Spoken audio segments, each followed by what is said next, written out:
Itchy! Sabi ni Sophia matapos siyang kagatin ng lamok at ayaw na ayaw yun syempre ng mama niya, lalong-lalo niya ng tita niya, nakagatin siya ng lamok. It is because pagkatapos syempre yung kagatin siya, ang sunod kakamot siya, ang sunod pwedeng maging sugat. Ngayon naman, para maiwasan natin ang pagkakaroon ng sugat, ito ang ina-apply namin.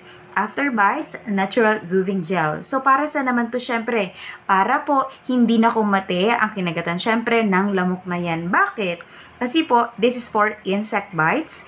And meron sinasabi din na pediatrusted na ito, fast-acting. Bakit sinasabing fast-acting? Kapag in-apply na po ito doon sa part ng katawan niya na kung saan may kinagatan of course, hindi na po ulit kakamot pa ang anak natin, hindi na po lalaki pa yung pinagkagatan na yon. And syempre, safe for sensitive skin, and safe for face and body. Sabi natin, any parts of the body na pwedeng kakinagat ng lumok, ang baby mo, pwede mo po itong i-apply.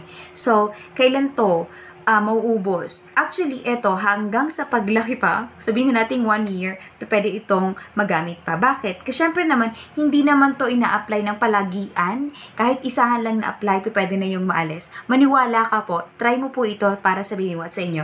Dito sa amin, since may mga baby kami, lagi lang po kami meron itong after bites na to. Kasi syempre, kapag kinagat ng ant, kinagat ng, ng lamok, ito lang ina-apply namin. Baka gusto mo pong i-try.